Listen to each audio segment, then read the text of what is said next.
तपाईकै पार्टीका नेताहरू जो निष्ठाको राजनीति गर्छन् उनीहरू समेत आलोचनामा उत्रिएका छन्। किन? अब हुन्छ, पार्टीभित्र पनि लोकतन्त्र छ, लोकतन्त्रमा राय राख्न पाइन्छ, राय बजाउन पाइन्छ, आफ्नो मत राख्न पाइन्छ, अभिमत राख्न पाइन्छ। स्वच्छ छवि भएका मानिसको खडेरी हो तपाईँको पार्टीभित्र? बालुवाटारको जग्गा आफ्नो नाममा नामसारी गर्ने व्यक्ति के उहाँ दुधले नुहाएको मान्छे हो? लोकतन्त्र मास्नको निम्ति बालुवाटारको जग्गाको हतियार बनाइएको छ। म तपाईँलाई एउटा कुरा स्पष्ट रूपमा भन्न चाहन्छु, तपाईँले कसलाई सङ्केत गर्नुभएको हो? सिधा अर्थमन्त्री विष्णु पौडेल उहाँले के भन्नुभयो भने बालुवाटार जग्गा छानबिन सम्बन्धी जुन हल्ला भइसके पछाडि झुक्क्याइयो, फसाइयो। नाथे 4 आना जग्गा किन्दा त झुक्किएर फस्ने मान्छे कसरी यो देशको चाहिँ त्यत्रो त्यो ढुकुटी संरक्षण गर्न सक्छ? त्यो मान्छे फसिहाल्छ नि। त्यस्तो सोझा मान्छेलाई ढुकुटीको जिम्मा दिएर हुन्छ? यिनका माइबापहरूको न्युजिल्यान्डमा कत्रो टापु छ, नेपाल किन्न, आदि नेपाल किन्न सक्ने धन जम्मा गरेका छन्। राणाकालका लुटेरा, पञ्चायतका लुटेरा, मल्टिपार्टी डेमोक्रेटिक सिस्टमका लुटेरा, नेपाली कांग्रेसका लुटेराहरू, अनि त्यसपछि स्वतन्त्र ढङ्गका कुरा गर्ने तर देशमा कुनै न कुनै रूपमा अराजकताको खेलोमेलो गर्ने, युरिया हाल्ने ती तत्त्वहरूले अहिले कन्दनी कसेर नेकपा र यसको नेतृत्वलाई समाप्त पार्ने बाप बैरी जस्तो त्यस्ता मान्छे त तपाईँको पार्टीभित्रै रहेछन् है? त्यसो भए जनताको माझमा घाम जस्तै छर्लङ्गै छ सरकारले गरेका राम्रा काम र नराम्रा काम पनि छर्लङ्गै छ। मात्रै विष्णु पौडेल छानबिनको दायरामा आउनुपर्ने मान्छे अख्तियारमा विचाराधीन रहेको मुद्दा नटुङ्गिँदै उहाँलाई मन्त्री बनाउने हतारो चाहिँ किन भयो? अरू कोही छैनन्? केही समय यता सोसल मिडियामा तपाईँको छवि राम्रै थियो क्या, जनताले वाउ पुण्य गौतम राम्रो गर्दैछ भन्दै समर्थन गर्थे, तर आज विष्णु पौडेलको पक्ष पोषण गरे पछाडि चाहिँ फेरि धुमिलिनी भयो क्या तपाईँको? बाबा पुण्य गौतम अलोकप्रिय सत्यको प्रवक्ता हो, लोकप्रिय झुटको पछाडि हापा झाप गरेर अगाडि बढ्दैन।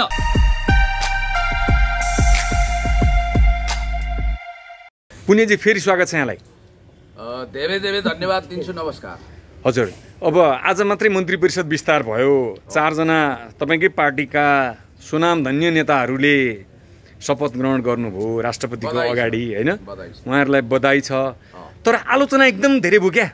आलोचना गर्ने रोजगारी पाउनु भएको छ मित्रहरूले, रोजगार हुन दिनुस् न, राम्रै कुरा हो त। लोकतन्त्रमा आलोचना भएन भने तपाईँकै पार्टीका नेताहरू जो निष्ठाको राजनीति गर्छन् उनीहरू समेत आलोचनामा उत्रिएका छन्। किन? अब हुन्छ, पार्टीभित्र पनि लोकतन्त्र छ, लोकतन्त्रमा राय राख्न पाइन्छ, राय बजाउन पाइन्छ, आफ्नो मत राख्न पाइन्छ, अभिमत राख्न पाइन्छ। स्वच्छ छवि भएका मानिसको खडेरी हो तपाईँको पार्टीभित्र? स्वच्छ छवि भएको मान्छे खचाखच हुनुहुन्छ, स्वच्छहरू मध्ये असल छानेर। किन त विवादित पात्र किन छानियो भन्नुहोस् त? विवादित भन्नाले को? बालुवाटारको जग्गा आफ्नो नाममा नामसारी गर्ने व्यक्ति के उहाँ दुधले नुहाएको मान्छे हो? लोकतन्त्र मास्नको निम्ति बालुवाटारको जग्गाको हतियार बनाइएको छ। म तपाईँलाई एउटा कुरा स्पष्ट रूपमा भन्न चाहन्छु, तपाईँले कसलाई सङ्केत गर्नुभएको हो? सिधा अर्थमन्त्री विष्णु पौडेल। अर्थमन्त्री विष्णु पौडेलज्यू भनेको एउटा लामो राजनीतिक पृष्ठभूमि बोकेर नेकपामा उत्तराधिकार सम्हाल्ने गरी अगाडि बढिरहेको एउटा कमरेड हुनुहुन्छ। हो त, 51 सालमा सुकुम्बासी हुनुहुन्थ्यो, अहिले आएर काठमाडौँमा के छ उहाँको थाहा छ तपाईँलाई? तपाईँलाई म दरबार जत्रो महल छ। होइन, एउटा कुरा स्पष्ट रूपमा भन्न चाहन्छु, उहाँले के भन्नुभएको छ भने म खुल्ला किताब जस्तो हुँ, म माथि छानबिन गरे हुन्छ। मेरो विषयमा लोकतान्त्रिक ढङ्गले म अभिमत राख्न चाहन्छु कि म नेकपाको महासचिव विष्णु पौडेल, कमरेड विष्णु पौडेल, म माथि छानबिन गरे हुन्छ भनेर उहाँले स्पष्ट रूपमा श्वेत पत्र जारी गर्नुभएको छ। यसको विषयमा किन खुनको थो? उहाँले के भन्नुभयो भने बालुवाटार जग्गा छानबिन सम्बन्धी जुन हल्ला भइसके पछाडि झुक्क्याइयो, फसाइयो। नाथे 4 आना जग्गा किन्दा त झुक्किएर फस्ने मान्छे कसरी यो देशको चाहिँ त्यत्रो त्यो ढुकुटी संरक्षण गर्न सक्छ? त्यो मान्छे फसिहाल्छ नि। त्यस्तो सोझा मान्छेलाई ढुकुटीको जिम्मा दिएर हुन्छ? एउटा कुरा म तपाईँलाई भन्न चाहन्छु, नेपालको अर्थमन्त्रीहरूमा सफल ट्र्याक रेकर्ड एन्ड हिस्ट्री बनाउने थोरै मान्छे मध्ये माननीय मन्त्री विष्णु पौडेलज्यू पनि हुनुहुन्छ भन्ने कुरा मैले सुनाउन पाउँदा मलाई एउटा हिसाबले भन्नुपर्दा सही सूचना प्रभावित गरेको महसुस हुन्छ। त्यो त हामीलाई पनि थाहा छ, हामीले पनि भनेका छौँ हैन? तपाईलाई थाहा छ, देशी विदेशी प्रतिक्रियावादी षड्यन्त्रकारीहरूले छोडेका छौडा जस्तो कि थाहा छ मलाई। तिनका माइबापहरूको न्युजिल्यान्डमा कत्रो टापु छ, नेपाल किन्न, आदि नेपाल किन्न सक्ने धन जम्मा गरेका छन्। राणाकालका लुटेरा, पञ्चायतका लुटेरा, मल्टिपार्टी डेमोक्रेटिक सिस्टमका लुटेरा, नेपाली कांग्रेसका लुटेराहरू, अनि त्यसपछि स्वतन्त्र ढङ्गका कुरा गर्ने तर देशमा कुनै न कुनै रूपमा अराजकताको खेलोमेलो गर्ने, युरिया हाल्ने ती तत्त्वहरूले अहिले कन्दनी कसेर नेकपा र यसको नेतृत्वलाई समाप्त पार्ने बाप बैरी जस्तो त्यस्ता मान्छे त तपाईँको पार्टीभित्रै रहेछन् है। त्यसो भए यो एउटा कुरा म तपाईँलाई भनिदिउँ, अनुभव होक्जाको विषयमा जसरी कन्स्पिरेसी थ्योरीले काम गर्यो अल्बानियामा, यो कुरा तपाईँलाई थाहा छ। अडिट फर्मुला भन्दै बिपी जस्तो सुनामधन्य नेता जसलाई हामी अहिले पनि मान्छौँ, प्रजातान्त्रिक आन्दोलनको उहाँ मसिया हो भनेर हामीले भनिरहेका छौँ, गणेश मानजीलाई आदर कदर गर्छौँ, फरक पार्टी भए पनि स्वयं बिपी बाबु समेत म फर्सी है भनेर पुष्पलाल ज्यूसो भन्नुभएको छ अडिट थ्योरीको विषयमा। अब यो लम्बेतान व्याख्या नगरौँ, नेपालमा अहिले अडिट फर्मुला लागू गरेर नेकपा जसले 374 वर्ग किलोमिटर भूगोल समेटिएको महान नक्सा जारी गर्यो, सी जिनपिङको भिजिट गरायो, नेपाललाई समृद्धि र विकासको तर्फ अगाडि बढायो, नेपाली काङ्ग्रेससँग हातमा हात काँधमा काँध मिलाएर लोकतन्त्रको रक्षा गर्नुपर्छ भन्ने मान्यता राख्यो। तपाईँले त्यो भन्नै पर्दैन, जनताको माझमा घाम जस्तै छर्लङ्गै छ सरकारले गरेका राम्रा काम र नराम्रा काम पनि छर्लङ्गै छ। मात्रै विष्णु पौडेल छानबिनको दायरामा आउनुपर्ने मान्छे अख्तियारमा विचाराधीन रहेको मुद्दा नटुङ्गिँदै उहाँलाई मन्त्री बनाउने हतारो चाहिँ किन भयो? अरू कोही छैनन्? त्यतिको विद्वान कोही छैन? संविधान भन्दा ठुलो कुरो कोही पनि छैन। आई एम द स्टेट भन्ने रुईको पनि पतन भयो। अलेक्जेन्डर दि ग्रेट पनि रित्तो हात 35 वर्षको उमेरमा यो धरतीलाई टाटा बाई बाई गरी जानुभयो। यो धरतीमा हर कोही भिसा र पासपोर्ट लिएर आएका आवधिक समयको लागि राज गर्न आएका मान्छे होलान्। त्यसकारण कसैले पनि दम्ब पाल्नु पर्दैन, कसैले पनि आफूलाई गल्लावाल धन्दा सेट सम्झिनु पर्दैन। जहाँसम्म कमरेड विष्णु पौडेल जो हाम्रो महासचिव हुनुहुन्छ, श्रद्धेय महासचिव हुनुहुन्छ, अहिले अर्थमन्त्री हुनुभएको छ, अब काम हेर्नुहोस्, नतिजा हेर्नुहोस्। मर्निङ शो विष्णु पौडेल न पुण्य गौतमको बुवापट्टिको न आमापट्टिको, गलतलाई गलत भनेर भन्दा ढाकछोप किन गर्नु पर्यो क्या तपाईँले? हनुमान दास चरण दास पनि होइन, मैले कुनै फाइदा होइन, तपाईँको कुरो त अहिले हनुमान दासको जस्तो भयो नि। होइन, मैले कुनै नियुक्ति पनि लिएको छैन, कुनै त्यस्तो खालको विशेष परिबन्धमा पनि छैन। उहाँ दुधले नुहाएको भनेर मैले भनेको छैन। उहाँलाई गङ्गाजी नुहाएर आएको स्फटिक जस्तो हिरामा हिरा कोइनूर हिरा नै हुनुहुन्छ भनेर यसरी दाबी गरेको छैन। तर पोटेन्सियल नेता, तपाईँलाई एउटा कुरा थाहा छ, सम्माननीय प्रधानमन्त्रीज्यू जसले 14 वर्ष जेलमा परेर आफ्नो मृगौला कुहाएर लोकतन्त्रको निम्ति लड्नुभयो, उहाँले के घात गर्नुभएको छ? आफ्नो सारा सम्पत्ति राज्यको नाममा लेख्नु भएको छ। सम्माननीय पूर्व प्रधानमन्त्रीसँग सम्बन्धित प्रश्नै होइन के? एउटा कुरा भन्न चाहन्छु, सम्माननीय पूर्व प्रधानमन्त्री कमरेड माधव कुमार नेपाल जो जाँड रक्सी चुरोट बिडी खैनी सुपारी पान गाँजा भाङ केही खानुहुन्न, एकदम सदाचारको निम्ति किशुनजीले पनि प्रशंसा गरेको मान्छे। तपाईँ माधव नेपालकै लाइनको मान्छे हो, तपाईँको धेरै व्याख्या गर्नु पर्दैन हैन? देशभक्त समाजवादी नेपाल कम्युनिस्ट पार्टीको लाइनको मान्छे, अझ त्योभन्दा माथि म देशको लाइनको मान्छे, म मानवतावादी लाइनको मान्छे हुँ। त्यसकारणले गर्दा तपाईँको केही समय यता सोशल मिडियामा तपाईँको छवि राम्रै थियो क्या, जनताले वाउ पुण्य गौतम राम्रो गर्दैछ भन्दै समर्थन गर्थे। तर आज विष्णु पौडेलको पक्ष पोषण गरे पछाडि चाहिँ फेरि धुमिलिनी भयो क्या तपाईँको? पुण्य गौतम अलोकप्रिय सत्यको प्रवक्ता हो, लोकप्रिय झुटको पछाडि हातमा जाप गरेर अगाडि बढ्दैन। मैले कसैको ठेक्का लिएको छैन। कोही गल्ती गर्छ भने रूपचन्द विष्टको एउटा भनाइ म तपाईँलाई सम्झना गराउन चाहन्छु, ए भाते हो मलाई लेनिन नबनाओ है भनेर प्रशंसकहरूको झाँको झार्नु भएको थियो। के भनेर थाहा छ? आधुनिक युगको समयले चिन्न नसकेको लेनिन भनेर एक थरीले फुर्क्याए। उहाँले भन्नुभएको थियो भाते हो मानिस भनेको इतिहासको इजलासमा उभिएको त्यो जीवित अभियुक्त हो जसको फैसला चिहानमा हुन्छ। लेनिन पनि 1 घण्टा अगाडि बिग्रिन सक्छ। तपाईँले हत्केलोले सूर्यलाई छेक्न खोजे जस्तो गरेर नेपाली जनता भ्रममा पर्ने छैनन्। किनकि ओम्नी काण्ड है, विष्णु पौडेलको छोरा संलग्न रहेको कम्पनीले मचाएको घोटाला 2 रुपियाँको मार्क्सलाई 51 रुपियाँमा बेच्यो। जनताले पत्याउँछन् तपाईँले भन्दैमा। म तपाईँलाई प्रष्ट रूपमा छानबिन गर्नु पर्दैन। ओम्नी कम्पनीको मालिक को छ तपाईँलाई थाहा छ? म कसैको विषयमा पनि डिफेन्स गर्दिनँ। त्यसको विषयमा यदि तथ्य र प्रमाण सहित आउँछ भने त्यो देवादिदेव महादेव हुन्छ अथवा त्योभन्दा ठुलो हुन्छ भने पनि, घातक मान्छे छ भने पनि, अथवा के हो त्यसको विषयमा स्पष्ट छानबिन होस्। हर कसैलाई छानबिनको दायरामा ल्याउनुपर्छ। दुधको दुध पानीको पानी छुट्याउने न्यायिक राजंश जस्तो एउटा निष्पक्ष आयोग बनाइयोस्, अख्तियारले छानबिन गरोस्। हामी कसैलाई पनि पञ्चखत माफ दिने पक्षमा छैनौँ। यति कुरा चाहिँ म तपाईँलाई स्पष्ट रूपमा भन्न चाहन्छु कि अहिले जस्तो अब भनौँ न अब रक्षा मन्त्री ईश्वर पोखरेलज्यू अहिले बिना विभागीय अथवा एक हिसाबले प्रधानमन्त्री कार्यालय हेर्ने गरी उहाँको म त भन्छु उहाँलाई अपमान गरिएको छैन। उहाँको जिम्मेवारी परिवर्तन गरिएको। सञ्चार मन्त्रीमा नयाँ चेहरा आउनु भएको छ। मन्त्रीमण्डलको नयाँ चेहरा त होइन, तर सञ्चार मन्त्रालयको लागि नयाँ चेहरा हो। त्यस कारणले गर्दाखेरि रिजल्ट नआउँदै, हनीमुन पिरियड नसिद्धिँदै, मान्छेको नतिजा नदेखिँदै अनेक खालको कल्पना गर्ने। तपाईँलाई थाहा छ तपाईलाई स्पष्ट रूपमा भन्न चाहन्छु, रामेश्वर खनाल भनेको नेकपाको विरोधी मान्छे। उहाँले स्पष्ट रूपमा मूल्याङ्कन गरेर नागरिकमा दिएको अन्तर्वार्ताको कटिङ भोलि आउनुहोस्, म तपाईँलाई देखाइदिन्छु।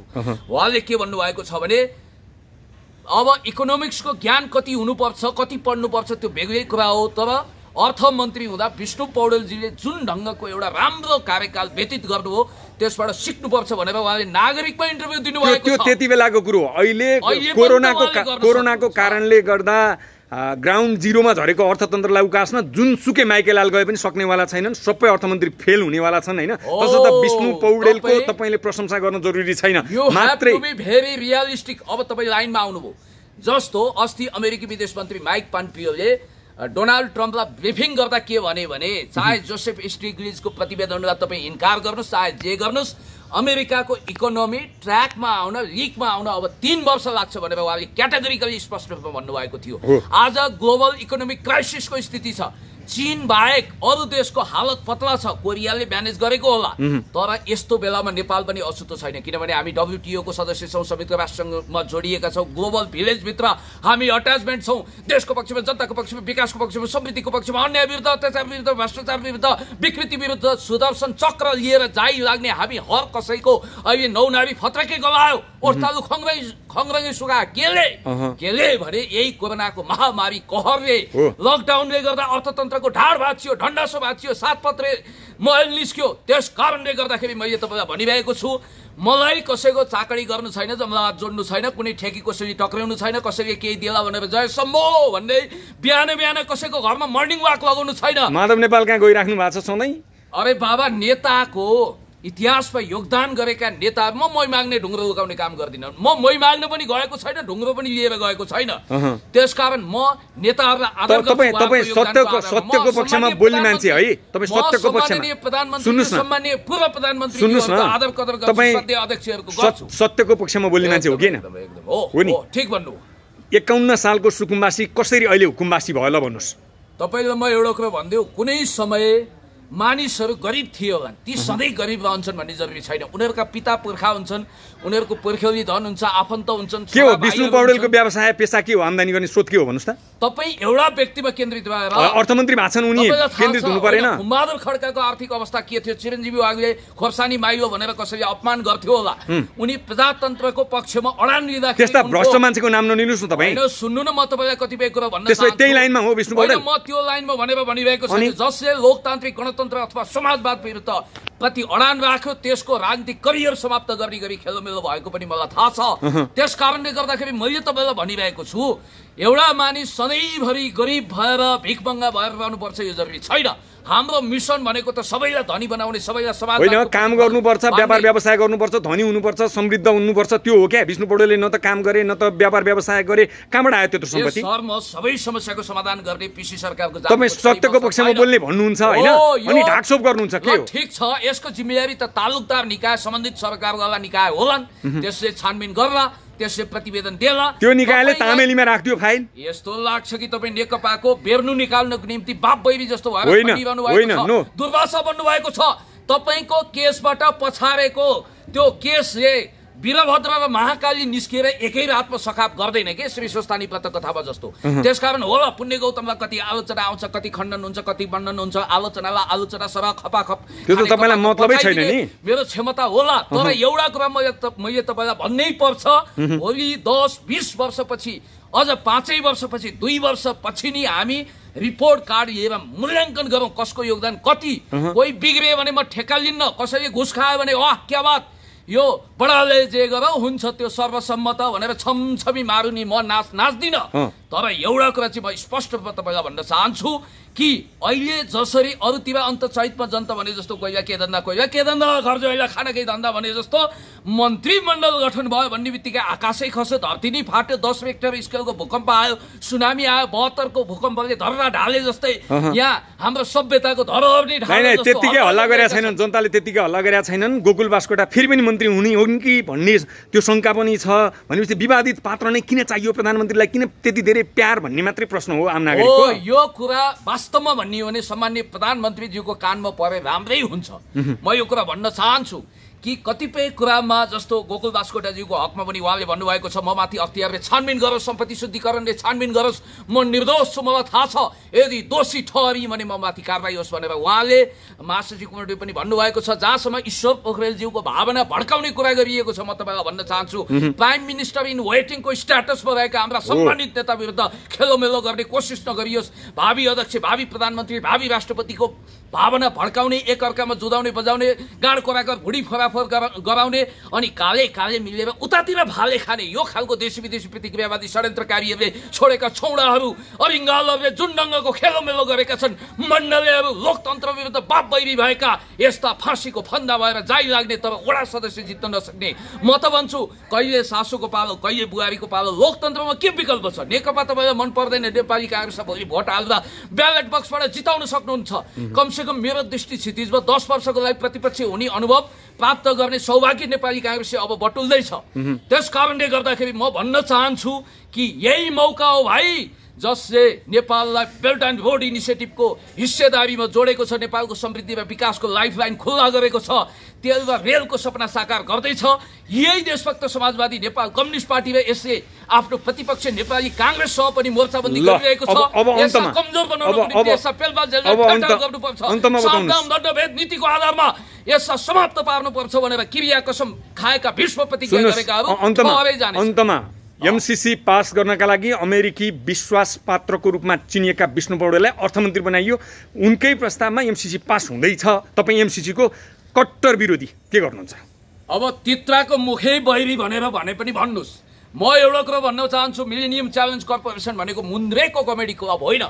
ख्याल राखियोस्, मिलेनियम च्यालेन्ज कर्पोरेसनका घातक बुदाहरूलाई हामीले नहटाइकन त्यसलाई टेबल गर्नु हुँदैन भन्ने हाम्रो भविष्यवाणी एक हिसाबले साकार भएको छ। सर्कसको बाघ जस्तो दारा नङ्ग्रा फाङलाङ फुङ्गो बनाउनु पर्छ हो नेपाली काङ्ग्रेस। यो एमसीसी जतिखेर पनि पास हुनै पर्छ, नै मलाई त्यही केटी चाहिन्छ शैलीमा उफ्रीताफ्री गर्दैमा एमसीसी जस्ताको तस्तै पास हुँदैन। जहाँसम्म युवराज खतिवडाजीको कुरा छ, उहाँले अन्तर्राष्ट्रिय मुद्रा कोष, WTO, वर्ल्ड ब्याङ्क, युनाइटेड नेसनलाई राम्रोसँग बुझ्नु भएको होला। यहाँ त कस्तो भने अब नपढेको मान्छे अलिकति कम कूटनीतिक अनुभव भएको राजनीतिक लाइनबाट आएको मान्छेलाई नियुक्त गर्यो भने ल हेर हली गोठाला हिजो उहाँ बाँदर लड्ने भिडमा नाक ठोकिने भिडमा फ्यान र झोला बोकेर देखियो क्या राजदूत भयो भन्छन्। अनि त्यसपछि योग्यता क्षमता भएको डक्टरेट गरेका मान्छेहरू गयो भने चाहिँ अनि आपत्ति गर्छन्, चिट पसिना right man in right place. ठीक छ, एमसीसीको बारेमा लभिङ गर्नुभयो भने त्यतिखेर भनौला। सुन्नुहोस् है, डाक्टर युवराज खतिवडा माइक्रो इकोनोमीमा पिएचडी गर्ने नेपालको पहिलो मान्छे। उहाँले जति नेपालको अर्थतन्त्रलाई सूक्ष्म रूपमा अरूले अध्ययन गर्न सक्दैन भनेर भन्छन्, तर उहाँ अर्थतन्त्रसँग जोडिएका ठुल्ठुला ठाउँमा प्रमुख ठाउँमा पटक पटक बस्नुभयो, तर उहाँको कार्यकालमा अर्थतन्त्रले उकालो लाग्न सकेन, स्थिर भएर बस्यो। जहाँको तै पढेका मान्छे अर्थमन्त्री हुन् अथवा माइक्रो इकोनोमीमा पिएचडी गरेका मान्छे अर्थमन्त्री हुन्, खासै फरक परेन।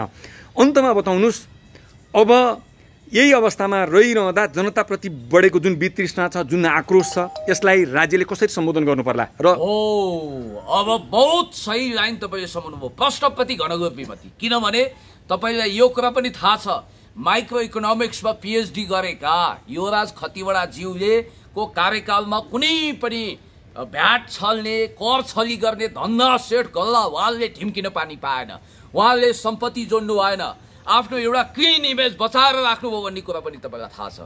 हो, म यो कुरा मान्छु कि राजनीतिक कर्मीले नै अर्थ मन्त्रालय ह्यान्डल गर्ने, उहाँलाई त्यो right man in right place अन्तर्गत पहिल्यै राजदूत नियुक्त गर्नु पर्थ्यो भन्ने मेरो मान्यता। अहिले त त्यो भएन नि त, विष्णु पौडेल राइट म्यान होइन भन्ने आलोचना भइरहेछ, तपाईँ ढाकछोप गरिराख्नु भएको छ क्या। राजनीति गर्ने मान्छेले मन्त्रालय चलाउँछ भन्ने कुरोमा डिबेट छैन, डाउट छैन। मधुर भण्डारकर 6 क्लास फेल तर बलिउडको सबैभन्दा राम्रो फिल्म दिने मान्छे उनी थिए नि त। पहिला त उनको आलोचना होइन, एउटा व्यक्ति मिस्टर नो अल हुन सक्दैन भन्ने कुरा त तपाईँलाई थाहा छ नि त। नेपाली राजनीतिमा मिस्टर नो अल भएरै त बिग्रिया हो त सबै थोक। Master in none jack of all टाइपको यो कच्चा ज्ञानको पण्डित हुनु पनि मलाई छैन। कुरा के हो भने अर्थमन्त्रीको रूपमा अब हाम्रो युवराज खतिवडाज्यूको कार्यकाललाई म वास्तवमै भन्ने हो भने उहाँले आफ्नो क्लिन इमेज बनाउनु भयो, छवि जोगाउनु भयो भनेर भन्छु। र अमेरिकाको लागि राजदूत नियुक्त गर्दा यो कुनै प्रधानमन्त्रीको कार्यकारी पद पनि होइन, त्यसको लागि उहाँले डिजर्भ गर्नुहुन्छ। जहाँसम्म मलाई लाग्छ मिलेनियम च्यालेन्ज कर्पोरेसनको विषयमा उहाँले पार्टीको लाइनभन्दा दायाँ बायाँ जानु हुने छैन। अन्तर्राष्ट्रिय डिप्लोमेसी उहाँले फरेन पोलिसी इन्टरनेसनल रिलेसन बुझ्नुभएको छ। एमसीसी त म तपाईँलाई भन्छु घातक रूपमा आएको एमसीसी यदि त्यसका घातक धाराहरू एमेन्डमेन्ट नगरे, त्यसका दारा नङ्ग्रा फङ्ल्याङ फुङ्गो नपारेसम्म, सर्कसको बाघ नबनाएसम्म त्यसमा पास गर्नु हुँदैन भन्ने पक्षमा नेपाल कम्युनिस्ट पार्टी छ, त्यसमा अडान राख्छ र त्यो पुण्यजी बालुवाटार जग्गाकाण्ड र ओम्नी जुन यो कोरोनाको महामारीमा स्वास्थ्य उपकरण खरिद प्रकरणमा जोडिएका व्यक्तिलाई अर्थमन्त्री बनाइयो र निष्ठाको राजनीति गर्नेहरूलाई उपेक्षा गरियो भन्ने सन्दर्भमा हामीले तपाईँसँग तातो बहस गऱ्यौँ। तपाईँले जसरी विष्णु पौडेलको पक्षमा उहाँको समर्थनमा बहस गर्नुभयो यसको लागि धन्यवाद छ। तर जनताले दिने प्रतिक्रिया तपाईँलाई निकै महँगो पर्नेवाला छ। धेरै धेरै धन्यवाद। तपाईँले मलाई कोच्याउनु भएको खा नखाए गीत शैलीमा कोच्याउनु भएको यो अन्तिम झटारोलाई यो विष लड्डुलाई म स्वीकार गर्दिनँ। म स्पष्ट रूपमा भन्न चाहन्छु कि म कुनै पनि व्यक्तिको गल्ती कामको यो फड्के किनाराको साक्षी बस्दिनँ। यदि कोही दोषी ठहर्छ, अख्तियारले त्यसलाई प्रमाणित गर्छ भने पुण्य गौतम कसैलाई पनि म काँध थाप्ने पक्षमा जाँदैन। भत्केसो लाग्यो, जहाँ भत्केसो हुन्छ त्यहाँ कृष्णवीर भन्दै हृदय कराउँदै पनि हिँड्दैन। र अर्को कुरा पनि म तपाईँलाई भन्न चाहन्छु, एउटा राजनीतिक कर्मी जसले जान अनजानमा कुनै कमजोरी गरेको हुनसक्छ त्यसलाई गोवर्धन पहाड उठाउने श्रीकृष्णजीले गोवर्धन पहाड फ्यात्त फ्याँकिदिए जस्तो गैर जिम्मेवार ढङ्गले स्केप गर्दैन। र म यति कुरा भन्न चाहन्छु कि कुनै पनि व्यक्तिको अग्नि परीक्षा तब सुरु हुन्छ जब उसले मन्त्रालय सम्हाल्छ। राजनीतिक कर्मीले यो कुरा पक्कै हो। उहाँको हातमा एउटा ठुलो जिम्मेवारी आएको छ। म सम्माननीय हाम्रा प्रधानमन्त्रीज्यू, मन्त्रीज्यू, ईश्वर पोखरेलज्यू, विष्णु पौडेलज्यू सबैलाई शुभकामना दिन चाहन्छु। नवनियुक्त मन्त्रीलाई पनि बधाई दिन चाहन्छु। तर यहाँहरूले जनताको आशा भरोसा विश्वास बमोजिम अगाडि बढ्नुपर्छ, अगाडि बढिरहनु हुनेछ, म यो आशा गरेको छु। तर कमी कमजोरी भयो भने नि पुण्य गौतमले योभन्दा चर्को आवाज बुलन्द गर्छ, यसले छोड्दैन। किनभने यसलाई कुनै लोभ लालच छैन। उठ्जोगी फड्का साला जता जाला उतै खाला, बोक्न बकारी पिर्न सुर्ता टाइपको मान्छे हो पुण्य गौतम। यसले सत्यको पक्षमा, इन्साफको पक्षमा, न्यायको पक्षमा हर हमेसा आवाज बुलन्द यस बारेमा गर्छ कि यसको टपरीमा कसैले सिधा हालेको छैन। धन्यवाद।